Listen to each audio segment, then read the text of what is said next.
Relation between arc length, radius और angle, इन तीनों का हम रिलेशन देख के मतलब इस फार्मूले को जनरेट करने के बाद ही हम एग्जाम्पल को डिस्कस करेंगे। सबसे पहले तो देखिए हमने रेडियन के बारे में पढ़ा हुआ है। अगर मैं इस सर्कल की बात करूं तो इस सर्कल के अंदर देखें ये रेडियस आर है। अगर मैं इसकी आर्क लेंथ की बात करूँ, ये जो होता है ये वाली लेंथ जो होती है इसको हम आर्क लेंथ कहते हैं। अगर मैं इसको एल का नेम दे दूँ और ये हमारे पास थीटा है, इन तीनों का रिलेशन हम बेसिकली समझना चाह रहे हैं। तो ज़रा इसको देखें कि जैसे जैसे इस आर्क लेंथ को देखें मैं यहाँ पे ग्रेटर करती जाऊँगी, जैसे जैसे इसे मैं बढ़ाती जाऊँ मतलब आर्क लेंथ मैं इतनी कर दूँ तो देखिए उस लिहाज से हमारा एंगल थीटा भी इंक्रीज़ हो रहा है।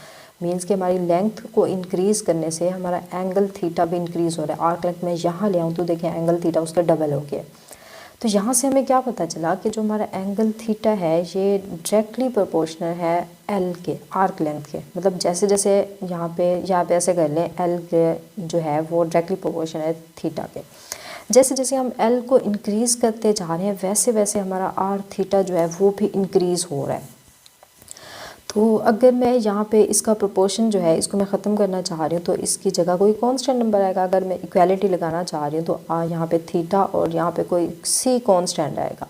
फॉर एग्जांपल इस सी कांस्टेंट की जगह अगर हम आर को देखें, आर देखें यहाँ पे फिक्स है। थीटा और एल चाहे जितना बड़ा छोटा हम कर दें, जो आर है वो कांस्टेंट ही रहेगा। जैसे कि फॉर एग्जांपल मैं अपनी आर्क लेंथ जो है इतनी कर दूँ, देखिए आर पे तो कोई फ़र्क नहीं पड़ा, आर हमारा कांस्टेंट है तो एज अ कांस्टेंट आर जो है वो आप यहाँ पे लगा दें। क्लियर हुआ।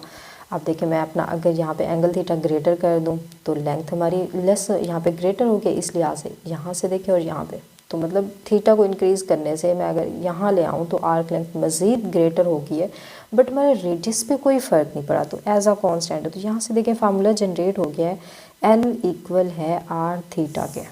क्लियर हुआ। अब ये जो हमारा रिलेशन आया है ये आर्क लेंथ, रेडियस और एंगल थीटा के दरमियान में।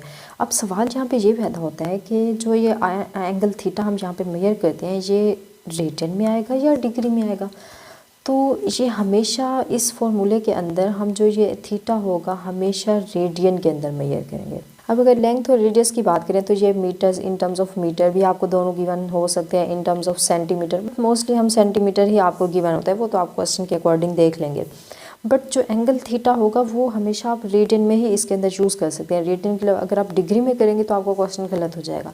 अगर फॉर एग्जांपल जैसे इस क्वेश्चन के अंदर अगर आपको जो एंगल थीटा है वो डिग्री में गिवन होगा तो आप रेडियन में उसको कन्वर्ट करेंगे। देखिए ऐसा क्यों हो रहा है, तो देखिए ऐसा इसलिए हो रहा है, ये जो फार्मूला हमने जनरेट किया है ये असल में आपके 1 रेडियन की डेफिनेशन है। अगर मैं यहाँ पे आर की वैल्यू देखूँ तो हमने रेडियन से ही ये फार्मूला रेडियन से भी जनरेट किया था, रेडियन की डेफिनेशन से।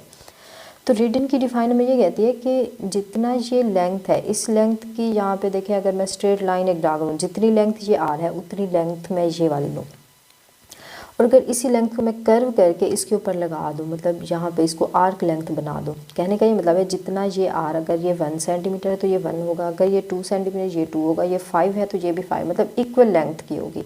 फिर आप इसको ज्वाइन कर लें। फिर जो ये मिड में एंगल बनता है इसको हम कहते हैं ये हमारा एंगल थीटा जो है ये 1 रेडियन के इक्वल है। तो फिर यहाँ से हमने फार्मूला जनरेट किया था कि हमारा जो अगर एंगल थीटा आप फाइंड करना चाह रहे हैं, ये जो आर्क लेंथ होती है इसको आप डिवाइड कर देते हैं अपने इस आर के साथ, तो यही फार्मूला देखिए हमने यहाँ भी जनरेट किया। कहने का ये मतलब है ये आपकी जो रिज़ल्ट आया है ये हमारा रेडियन से आया, रेडियन की डेफिनेशन से आया है। तो हम जो एंगल थीटा होगा वो हमेशा रेडियन में मेजर करेंगे। हाँ, इसके बाद ये पॉसिबल हो सकता है कि आप अपने इस एंगल थीटा को जो कि रेडियन में यूज़ करते हैं अगर आप पहले इसको डिग्री में कन्वर्ट कर लें। देखें कैसे कि हमने अभी फार्मूला क्या पढ़ा कि हमारा यहाँ पे जो है एल इक्वल आर थीटा आ गया है, या अगर इस यहाँ से एंगल थीटा आपने फाइंड करना है तो एल आर दूसरी साइड पे डिवाइड हो जाएगा, या इनफैक्ट अगर आर फाइंड करना है एल और थीटा गिवन है तो ऐसे फाइंड करेंगे। एक फार्मूले से देखिए 3 चीज़ें आप फाइंड कर सकते हैं, कोई सी 2 गिवन होगी, तीसरी हमने फाइंड करनी होगी। तो अगर मैं बोलूँ कि मेरा एल इक्वल जो आर थीटा है, अगर मैं इस थीटा हमें पता है एंगल थीटा है जो इसको रेडियन में कन्वर्ट पहले करना पड़ेगा अगर आपको फॉर एग्जांपल डिग्री में गिवन है, तो मैं क्यों ना फार्मूले को ही डिग्री के अंदर कन्वर्ट कर लूँ क्योंकि इसमें रेडियन तो आपका जो ये थीटा होता है ये रेडियन। या फिर अगर आप इसको कन्वर्ट करना चाह रहे हैं मतलब रेडियन से डिग्री में अपना फार्मूला बनाना चाह रहे हैं तो वो कुछ ऐसे बन जाएगा। या इससे बेहतर अपने फार्मूले को ना करें, फार्मूले को जस्ट एज इट इज़ लिख लें कि एल इक्वल आर थीटा, यहीं से ही सारे क्वेश्चन सोल्व कर लें। अगर फॉर एग्जांपल आपको डिग्री में गिवन भी होता है तो वहीं से डिग्री से रेडियन में उसको यूनिट उसका आपने कन्वर्ट कर लेना है। जैसे कि देखिए एग्जांपल गिवन है, मैं आपको करवा दूँ कि एग्जांपल के अंदर देखिए हमने क्या फाइंड करना है, find the length of an arc, मतलब हमने आर्क लेंथ एल की वैल्यू हमने फाइंड करनी है इन अ सर्कल विथ रेडियस, मतलब हमें रेडियस की वैल्यू गिवन है 21 सेंटीमीटर गिवन है, और एंगल थीटा जो है हमारे पास वो कितने है, वो 60 डिग्री है।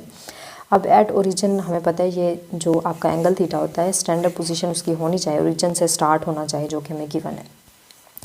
तो अब इसके अंदर वैल्यूज आप रिप्लेस करें, एल हमने फाइंड करना है, आर की वैल्यू हमारे पास 21 सेंटीमीटर आ रही है, मल्टीप्लाई आप कर दें एंगल थीटा से, बट एंगल थीटा हमारा गिवन है इन टर्म्स ऑफ डिग्री, हम इसे पहले रेडियन में कन्वर्ट करेंगे। तो रेडियन में जाने के लिए हमें पता है कि 1 रेडियन इक्वल होता है यहाँ पे पाई बाय 180 डिग्री, ये होता है हमारे पास।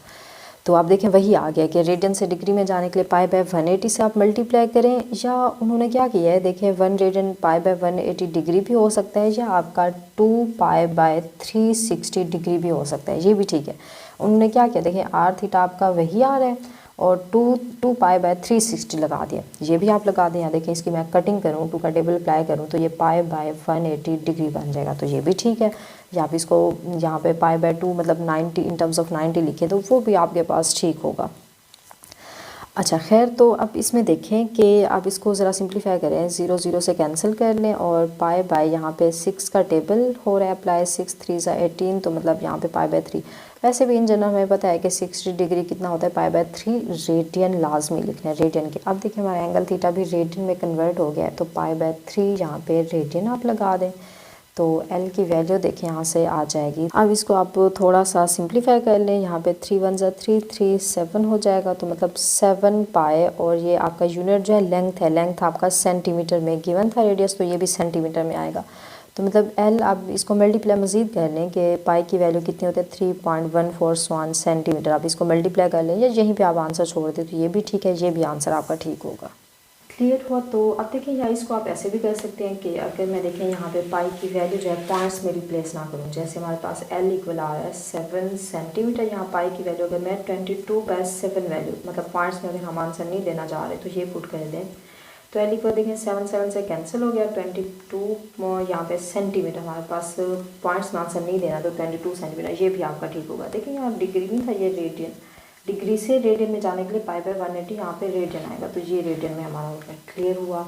तो ये था आज का लेक्चर, होप सो क्लियर हो गया होगा, बट फिर भी कोई मसला कोई प्रॉब्लम आ रहा है तो आप ज़रूर पूछें, इंशाल्लाह आपको ज़रूर रिप्लाई करूँगी। तो आज के लिए इतना ही काफ़ी। ओके, अल्लाह हाफिज़।